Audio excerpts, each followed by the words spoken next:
Hello and welcome to Ryno's Orioles Report. Please like the video and subscribe to the channel. Well, when they finally got the series in up there in Boston, the Orioles were able to get a split in the series, 2 games. Yeah, crazy storms happening up there and down here in Baltimore as well. Rained out Friday night's game and then doubleheader scheduled Saturday. They got game one in, but they couldn't get game two in. Or I'm sorry, Thursday. Oh, Jesus. Wow. Thursday, the series is supposed to start Thursday. That got rained out. Pushed to Friday, doubleheader. Again, could only get game one in, couldn't get game two in. So then Saturday, doubleheader. And then finally, series finale Sunday. Whew. Not sure that's happened to me too many times, where you see a game get rained out and scheduled for a doubleheader, and then get at least one of those games rained out again. Some very good play in that series, some very bad play. Mostly the first 2 games where the weather was kind of iffy. Interesting. Game 2, the second half of the series, much better by the Orioles. Let's get to what the hell happened there? Shit, is this game 1? I don't remember which game this is now. This is game 1. Yeah, you see by the score, Baltimore Orioles 5, Boston Red Sox 19. Holy shit, what the hell happened? Yeah, that's a good question. What the hell happened? Well, you see 2 errors by the Orioles, 2 errors by the Orioles, not 2 Orioles by the errors. Yeah, 2 errors by the Orioles. Actually didn't cost them as many runs as you might think, because all the runs were earned. Jackson Holliday, 2 hits, 2 RBIs. Seems to have found his spot there in the lineup. It's a rough first couple series from the leadoff spot. It seems to be turning it around. Good for him. Rutschman, a hit, RBI, and a walk. Henderson, 2 hits, walks once. Mountcastle hit, RBI, and a walk. O'Hearn, 3 hits. Arias, 2 hits and an RBI. Mullins, 0 for 3 strikeouts. Disappointing there. Kerstad with a hit. Mateo getting the start at shortstop with Henderson DHing. Like getting Thursday night off wasn't good enough for Gunnar Henderson. I mean, okay. Spoiler: the Orioles will find ways to get Mateo in the rest of this series. 2 hits, scored 2 runs on those hits. See, that's what happens when you get on base, Mateo. Mateo, Henderson, Holiday with double, not Holidays. Holiday with doubles. And that's it. Henderson stolen base, Holiday caught stealing. Yeah, not the greatest base stealer there is. If anything, I think Holiday shouldn't steal as many bases right now. Just because I feel like he gets thrown out more often than not. Or maybe he gets thrown out maybe a third of the time. Just seems like too much, especially when you're having trouble scoring runs. You want to run out of innings, but however. Fielding errors by Mateo and Holiday. Again, it did not lead to unearned runs, which is odd. Cade Povich got to start in this game, pitched fairly well. Wasn't only able to go 5 innings, which is disappointing, but is what it is. Through 98 pitches. And in those 5 innings, he only gave up 4 hits, 1 run, 3 walks, and struck out 6. That's a pretty good line. You would think, well, I guess the 3 walks really kind of did him in there. Extra pitches and not getting outs. So, I mean, it'd be the same if they got a hit. But somewhat odd that he only got the 98 pitches, only able to get through 5 innings. But, however, because I only mentioned it because that's when things went to shit. He brought this bullpen in. I don't know what the hell was going on, but best guess, and I've always kind of thought this about the Red Sox, especially since they signed Cora. they got to be stealing signs somehow. I mean, Dominguez comes in, throws 19 pitches, only able to record 1 out, gives up 2 hits, 3 runs, walks 1. But yet, you were doing so little against Povich in his 5 innings. Gregory Soto brought in to try to minimize the damage, only able to get 2 outs, but I guess the final 2 outs of the 6th inning. All right, so we got out of it. But not before giving up 2 hits, 2 runs, no walks, 1 strikeout. Wow. Huh. How many trash cans they were banging on there. Because again, look at this shit. Here comes CNL Perez for the 7th inning. Sorry it had to end it that way, CNL, but it did.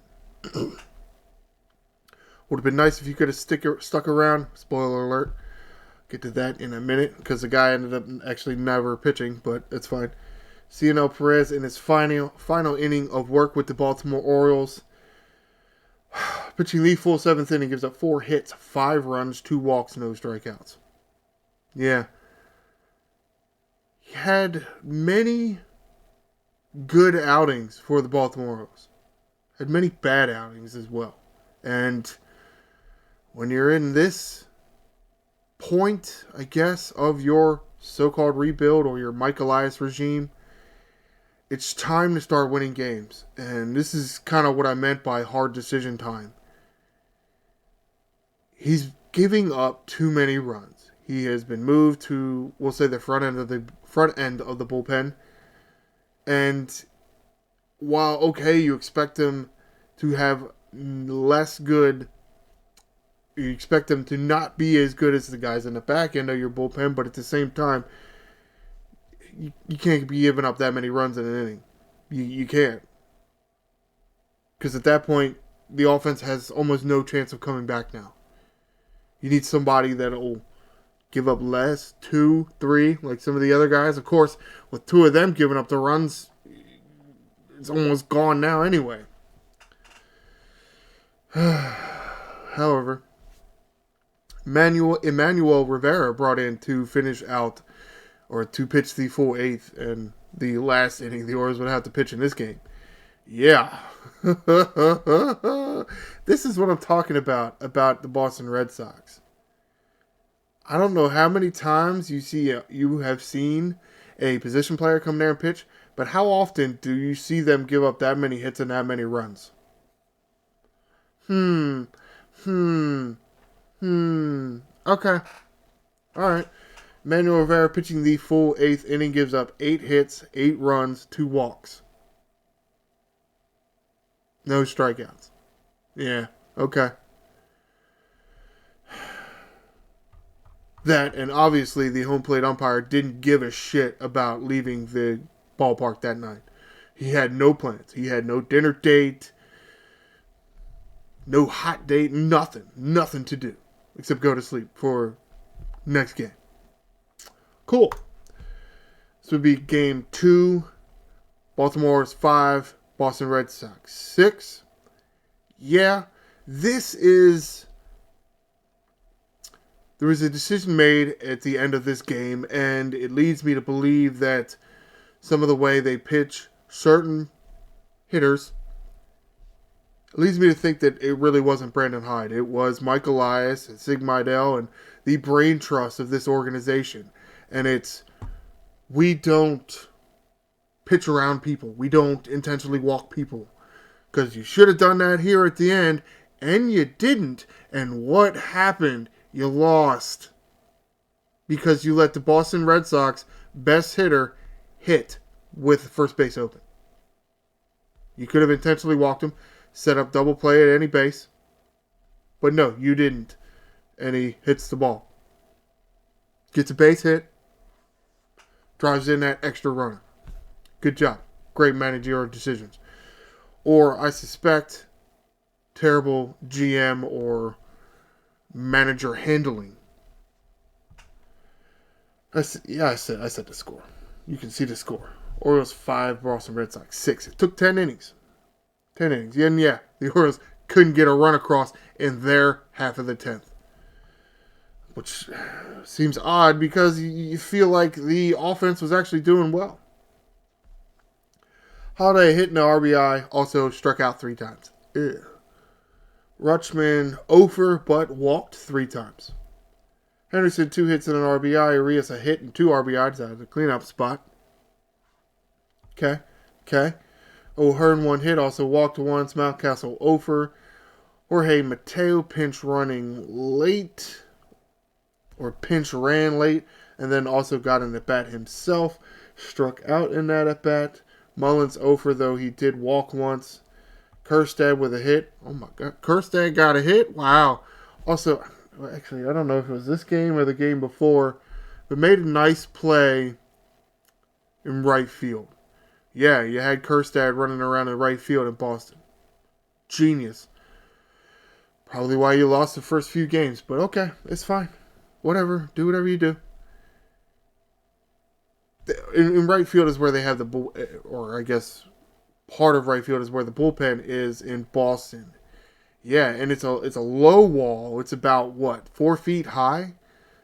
So very easy for you to catch a ball, crash into that wall, and either tumble over, or your glove comes over or smacks the wall, or the ball falls out. Did not happen for Kerstad. He caught the ball on the run at the warning track, crashed into the wall, was still able to hang onto the ball.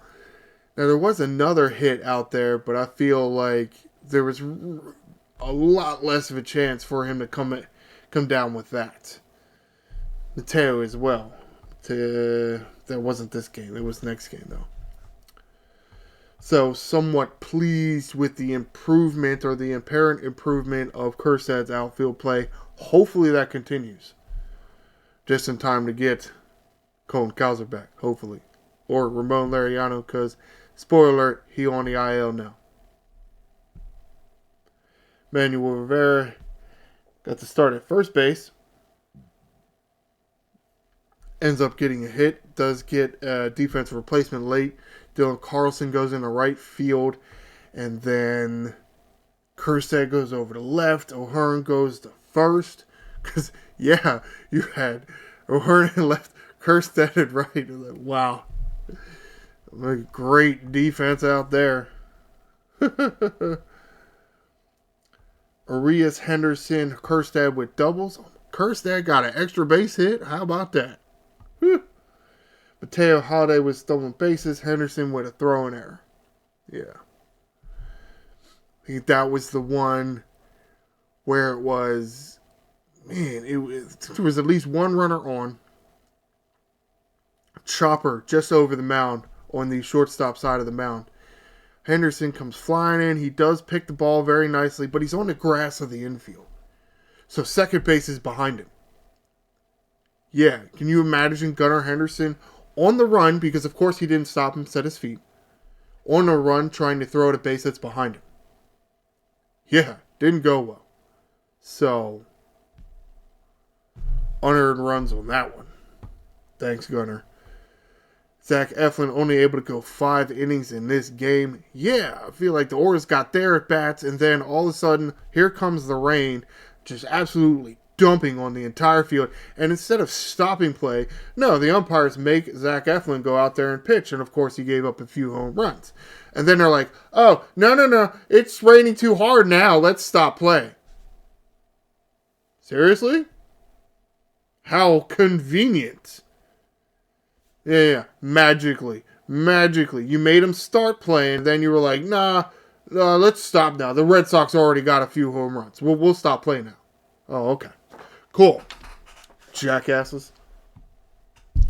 Eflin only able to go 5 here, giving up 5 hits, 5 runs, 4 earned runs. 2 walks and 1 strikeout. Not as good of an outing there. Brian Baker get blow the save. Did he let a runner score? I think he did let a few. I think that's right, because Eflin came in for the 6th, didn't he?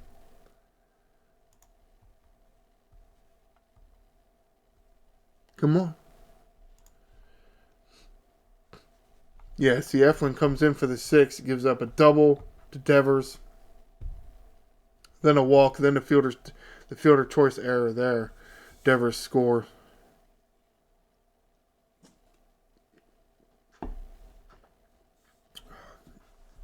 Abreu moving to third, and then they put in Baker, who ground out, strike out, and then a line out. But in there, the runner from third scored. So somehow, I don't understand how that's a blown save. I just don't get that. I mean, part of that is because the Orioles offense got 5 runs. So at that point in the 6th, that runner coming in from third was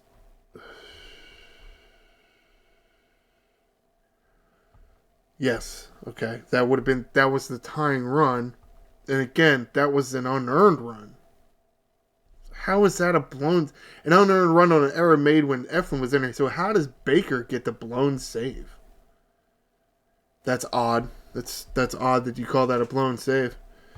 But however, Brian Baker pitching the full 6th inning, or I guess pitching the final, or coming in the 6th inning to relieve Eflin, who couldn't even get an out in the 6th inning, which is pretty disappointing. But finishing off that 6th inning, giving up no hits, no runs, no walks, and 1 strikeout.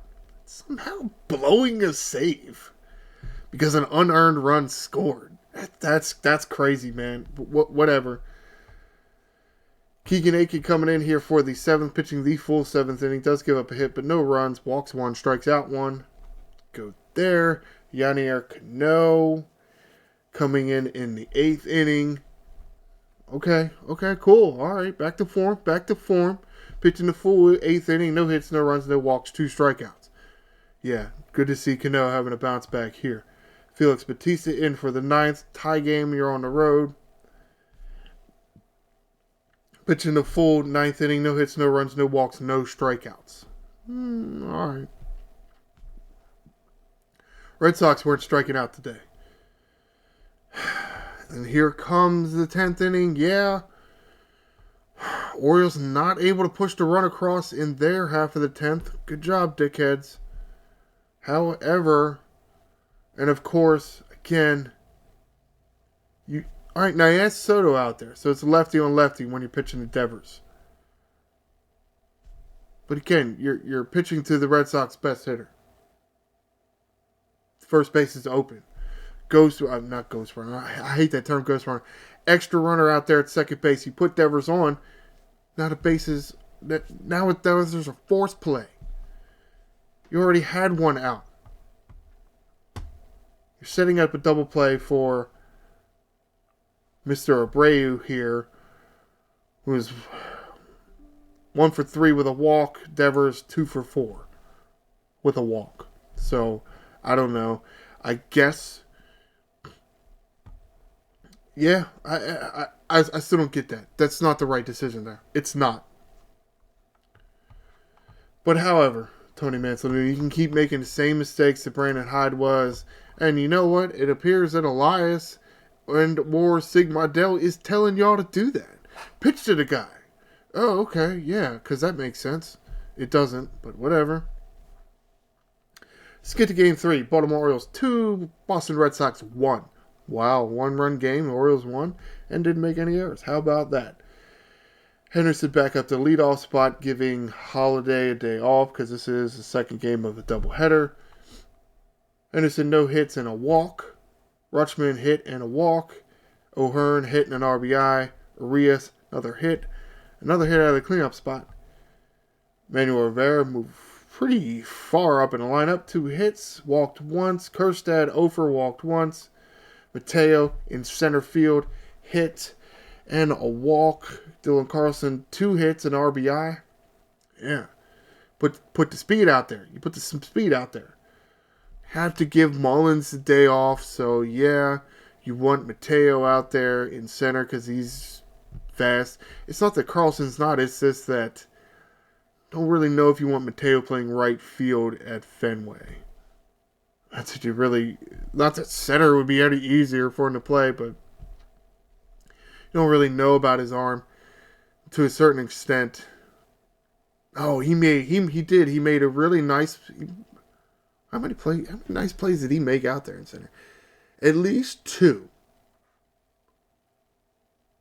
And really, that one,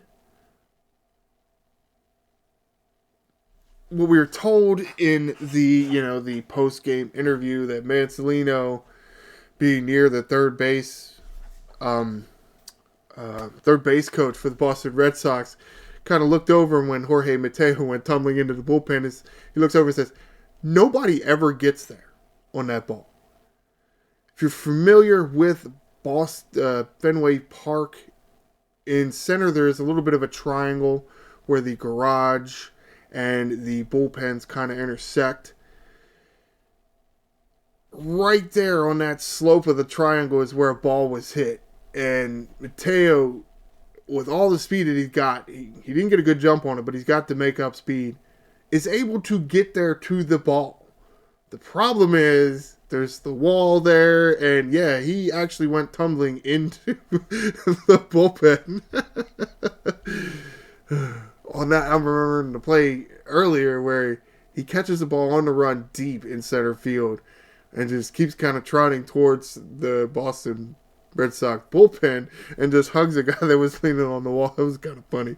And then later in the game, he actually goes a little further. It goes into the bullpen and says hi. Hey, at least those pitchers didn't make him hop the fence, because Mateo was ready to hop the fence where he came in, and they all stopped and said, no, the door's over here, which was kind of funny. And at the same time makes it... I don't think Mullins would have needed to slide. Mateo, again, doesn't get the greatest jumps on the ball, but the last out ends up in Mateo's glove on a sliding catch. To a certain extent, he probably could have caught it really low, but at the same time, you're getting your eyes low just to make sure you get on the ball, and you just kind of go in and slide anyway.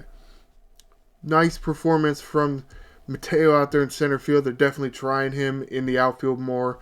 Cowser on the injured list, O'Neill on the injured list, now Laureano on the injured list. That's a starting outfield, almost.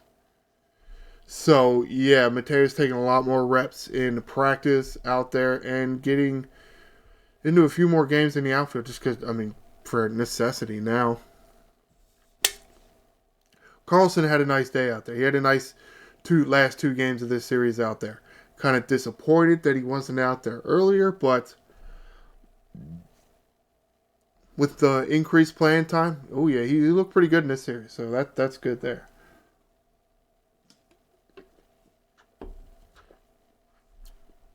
Maverick Hanley in here because a doubleheader, you're not going to make Rutschman catch both games.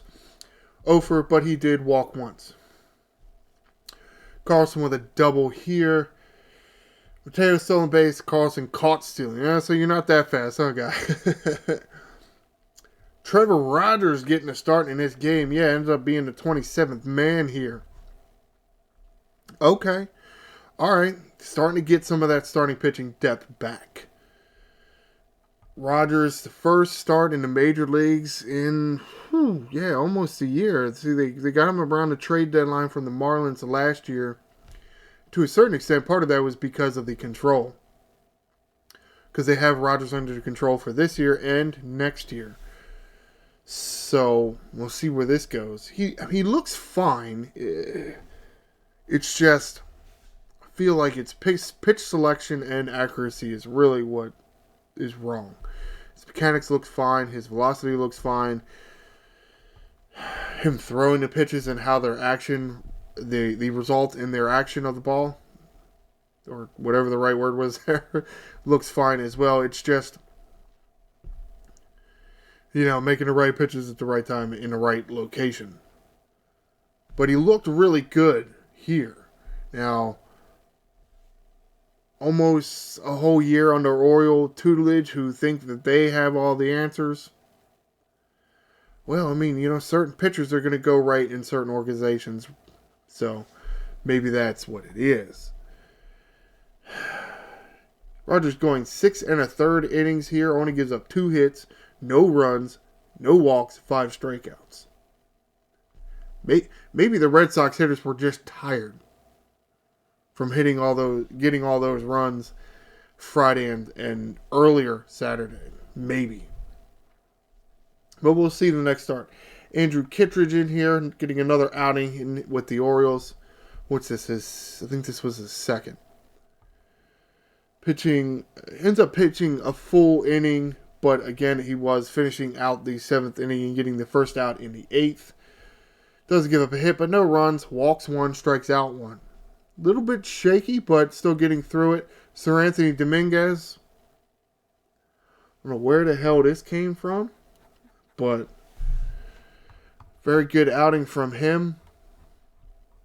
Yeah, he does give up a run, but he had to get 5 outs because the bullpen kind of decimated at this point. Because, I mean, you almost would have thought that it wouldn't be, but since it's a doubleheader, you know, all your relief pitchers are going to pitch. Almost all of them anyway.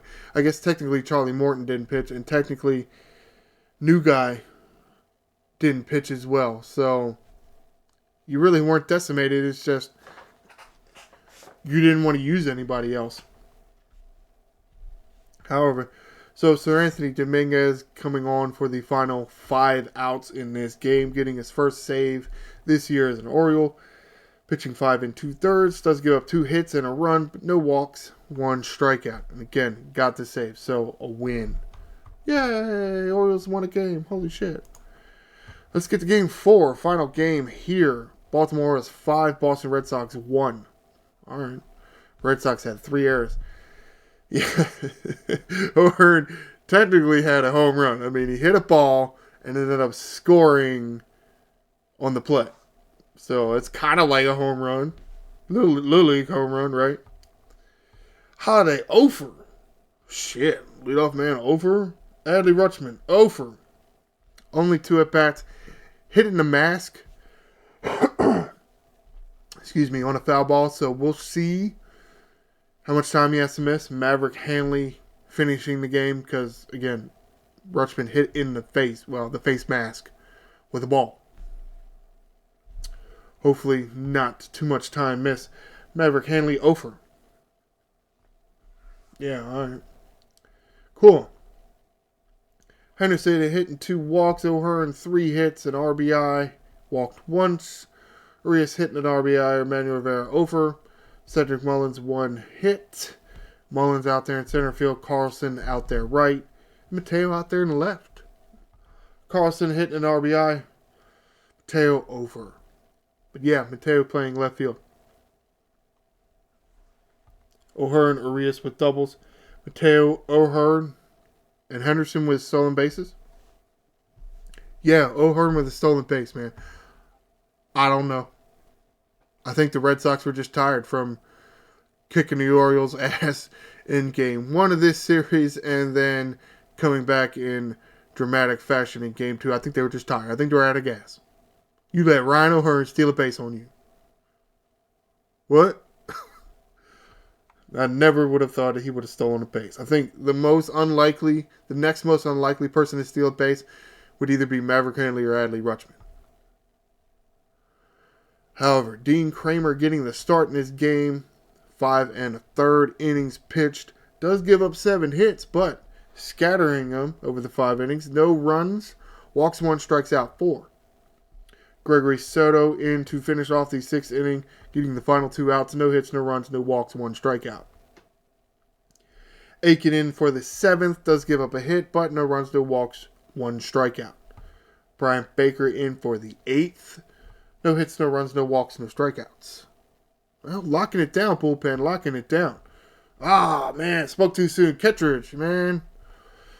First time back-to-back outings with the Orioles, and I remember he had some kind of knee issue. I don't remember what they called the actual injury, but they counter or the fix to it, knee debridement or something like that. Crazy words, but Kittredge pitching the full 9th inning, does give up 2 hits, 1 run, doesn't walk anybody, but strikes 2 out.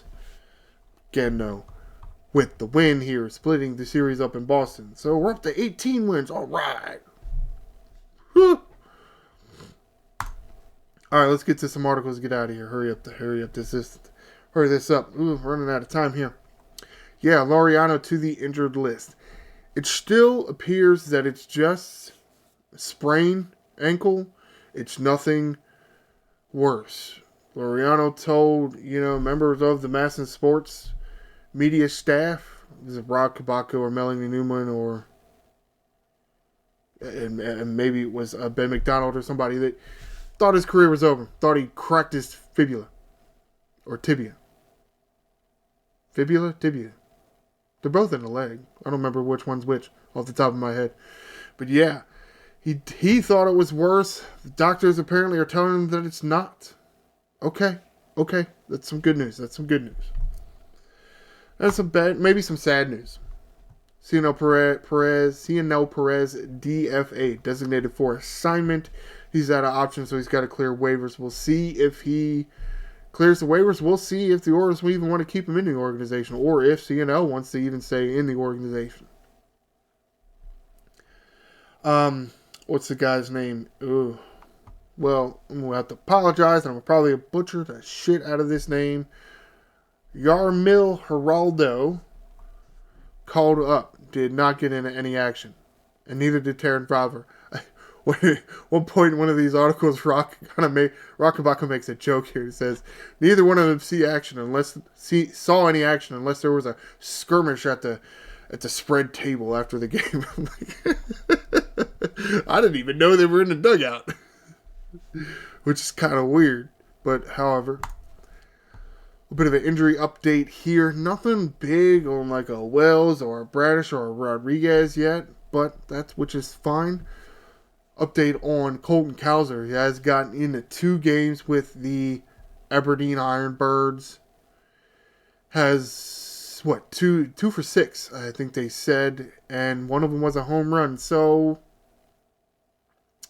sounds like physically there's no problem. It's more about getting his timing down, getting into game shape. Physically able to play the game, just got to get into, game shape for Major League Baseball and a contender for a playoff spot. That kind of shape. So, it's good news. This, a few days, I guess maybe 2 days, because this talks about some catcher experience here. Because of the length of time that Gary Sanchez has been out and the ineffectiveness of Maverick Hanley at the plate, Orioles kind of shopping around out there. Terran Vavra, DFA'd again. The second time in his Orioles career? Didn't even get in the game this time. Ha! Serves you right! Because you, Terran Vavra, you're the reason we call it the Kyle Stowers effect. Taste of your own medicine. Orioles signing Cooper Hummel to take his spot. Hummel has experience, corner outfield, and some catching. When will we see this guy play? I don't know. Rock Kabatko wrote this May 25th, which was yesterday. Maybe we'll see him play today. I don't know, because no news on Adley Rutschman and the effect of that, foul ball to the face mask. So we'll see. But Mike Elias making deals here. All right, let's get to the schedule. Get the hell out of here. Because today, Monday, St. Louis Cardinals in town. Game at 3 o'clock. Ooh, in a few minutes. Ooh, real behind here. Again, today's game scheduled 3:05. Tuesday's game scheduled 6:35. Wednesday's game scheduled 6:35. 3 games set with the afternoon game the first day. Oh, okay. Off day scheduled for Thursday. So while that will do it for this edition of Ryno's Orioles Report, please stay tuned Thursday and we'll discuss the series between the Baltimore Orioles and the St. Louis Cardinals. Please like the video and subscribe to the channel. I am the Angry Ryno, and this is Birdland.